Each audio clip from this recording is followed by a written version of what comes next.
guys, ini kita habis jalan. Ya, niatnya olahraga lari tapi ya jalan. Yang penting olahraga. Yang penting kan jalan tuh katanya lebih membakar kalori ya katanya guys. Tapi gimana nih konsepnya jalan membakar kalori? Jajan cilok Dan cilok dan ya, tahu. kita lagi dilihatin sama makhluk berbulu. Lihat-lihat apakah akan melihat. Gerak-gerakin. Oh, dia ternyata mau tidur di situ. Nyari yang hangat. Senja Vibes-nya Bandung nih guys. hadiah. Ini adalah salah Sejarah. satu Gini. sejarahnya Lagu kota ini. Bandung. Lagu Sri Raim. Senja adalah hadiah berjalan kaki jemput maghribnya. Ini hadiah kita berarti. Hadiah kamu, kan Ya. kamu ulang tahun. Kalian Guys. lagi ulang tahun. Coba tebak umur aku berapa? Lihat muka sebocil ini kira-kira umur berapa? Aku masih guys? belasan kok guys, tenang aja. Jadi ini salah satu ikon di kota Bandung kata kamu tadi. Iya betul. Kenapa kalau boleh tahu? sejarahnya.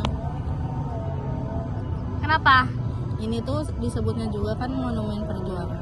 Nah iya. Karena kalau misalnya kita lihat nih detail sebenarnya di sana tuh harusnya ada foto, ada patung beberapa tokoh nasional Bandung. Pahlawan-pahlawannya ya benar. Siapa aja ya? Lupa. Pokoknya Nah, intinya pokoknya salah satu ikonik. Kamu ada cerita nggak kayak yang kamu inget dari tempat ini apa? Memorinya seperti apa gitu? Ya oke, selain tentang percintaan, di sini juga adalah tempat dimana aku sama April waktu itu adalah guru ngaji aku. Dia itu kayak motivasi banget, motivator buat aku, seorang motivator. Oh yang ini ya yang syar'i gitu ya? Iya gitu. Oh. Karena gimana ya, sosoknya Teh April itu pokoknya motivasi aku banget gitu, walaupun Positif gitu ya ini ya, juga. terus pemikirannya tuh keren. Kamu kenal Teh April itu dari mana? Pas ngaji gitu, emang jadi Hai guru Teh ngaji. April. Pokoknya Keren kayak kamu bisa menginspirasi orang lain. kayak aku tuh dianggap adik tapi dia tuh bisa jadi guru juga. Mengayomi. Pokoknya mantap. Ya Allah. Kamu ada nggak 3.000? Pengen setiap hari Minggu belanja bareng teteh aku, mama aku, Kak Dia. Ya sih ya. Itu juga salah satunya, karena kalau di Gasibu ini setiap hari Minggunya ada pasar, ya, pasar seminggu sekali dan hari Minggu aja. Dan memang sih itu berkesan banget karena pertama barang-barangnya itu murah. Apalagi ya UMR friendly banget tadi. Terus kita bisa thrifting juga banyak, ada thriftingan juga. Kalau misalnya banyak teman-teman pilihannya dong.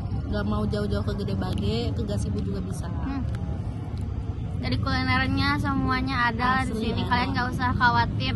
Terus buat joggingnya juga ada, karena di Gasibu itu lurusannya lagi itu ada tempat olahraga buat lari, trek lari. Dan yang paling kalian tahu banget dengan ciri khas kota Bandungnya adalah gedung sate. Oh ya. Itu dekat banget. Gedung sate dan juga fasilitas-fasilitas lainnya dari taman, lapangan gitu kebanyakan ini gratis yuk. Betul.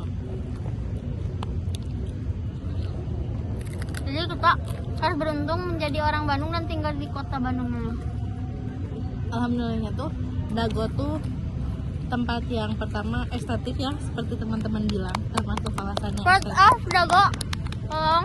Terus alhamdulillahnya juga masih banyak pepohonannya juga, masih asri, walaupun emang gak seasri dulu ya, tapi masih asri lah bisa disebut. Karena emang dari pemerintahnya juga harus ini ya menjaga, dan dari sebagai warganya juga kita harus menjaga Tuh. pohon itu. Ini cobain enak loh ininya, kotak-kotaknya. Review. Review. Ini aku beli otak-otak guys, otak-otak sama cilok. Aku suka otak-otaknya kayak Kamu ini langganan kamu. ya. Dan ini tuh adalah makanan yang waktu itu dijajanin sama beliau. Beliau tuh Sama ya dia. jujur. Flashback-an ya, jujur. Ya enggak. Karena awal aku first date itu simple, tapi Kamu tuh udah awal first date. Kalau misalnya first date itu udah pertama berarti. Jadi waktu aku first date terusnya. waktu aku first date itu ya sederhana, tapi berkesan aja gitu, karena nyaman pertama kena beli auto. Tapi ya semuanya berjalan dengan waktu, ya hanya waktu yang bisa menentukan.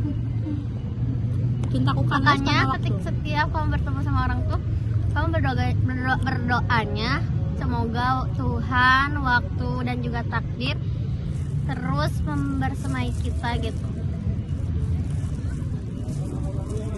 Apalagi ya, gimana Dil setelah menginjaki umur 22 tahun ini, apa harapan kamu dan apa sih sebenarnya yang kamu rasain ketika sudah memasuki tahun ini, tahun 2022 tahun ini?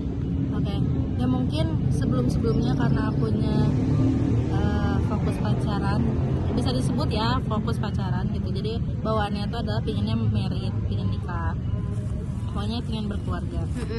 Nah, tapi karena umur aku juga masih 22 tahun, jadi masih muda dan belum apa ya, belum ada kata terlambat buat aku mencoba semua hal yang positif gitu. Jadi kan ya biar nggak galau, biar nggak menyakiti diri sendiri, jadi aku mencoba untuk lebih bangkit lagi, nge-upgrade skill, nge-upgrade diri lah pokoknya mah bisa lebih baik lagi. Dan kamu tidak menyesali akan hal itu, keputusan yang dia buat gitu? Enggak sih, aku nggak nyesel apa pernah hubungan sama dia, terus pernah apa ya putus sama dia juga, aku nggak nyesel. Pokoknya bersama dia tuh jujur bisa disebut ya emang kenangan yang emang aku bisa syukuri lah, karena di salah satu sisi positifnya juga aku bisa banyak lebih belajar tentang lebih baik juga, tentang pribadi yang lebih dewasa juga gimana gitu caranya. Kan waktu itu kita fokusnya ke arah nikah, dan di situ kita kayak aku tuh diajarin buat gimana sih aku jadi pribadi yang dewasa yang gak banyak eluh, terus biar aku yang lebih menjaga ibadah aku ya, walaupun sebenarnya tidak mengiyakan pacaran itu gitu. Langsung aja ke intinya, kamu menunggu ada laki-laki yang Ya aku hanya berdoa sama Allah buat aku udah, kalau misalnya aku dipertemukan lagi sama cowok, aku udah nggak mau buat yang main-main. Silahkan kalau misalnya aku ketemu, kalau misalnya mau dianya main-main, ya udah cuma teman aja. Karena aku butuhin adalah cowok yang emang benar-benar siap untuk menikah, siap ya, bukan dari cuma apa, segi mau. apa? Finansial? Iya. Emosional? Makanya aku tadi bilangin kita itu siap untuk menikah, bukan mau untuk menikah. Karena mau dan siap itu akan berbeda dari Kalau mau aja gitu ya, karena dia mau. Kalau siap mah dari semua aspek sudah terpenuhi. Betul, harus siap segala lupa. Dan apalagi jujur mungkin cowok aku yang sekarang yang makanya kita bisa sampai putus karena sikapnya aku yang emang belum bisa. Kamu menyadari akan hal itu? Ya aku pun menyadari kalau aku tuh pika sebelin dan mungkin dia juga belum kuat gitu ya. Ini ya karena kita yang biasanya mandiri terus dipertemukan sama cowok tuh, jadi rasanya tuh kayak kita menumpahkan semua yang apa yang kita biasa mandirikan gitu. Karena kan biasanya kita pura-pura mantap. Kita juga ada penonton guys tuh dari tadi. Ini nih yang ngeganggu nih kucing. Apa ya udah. Aja guys.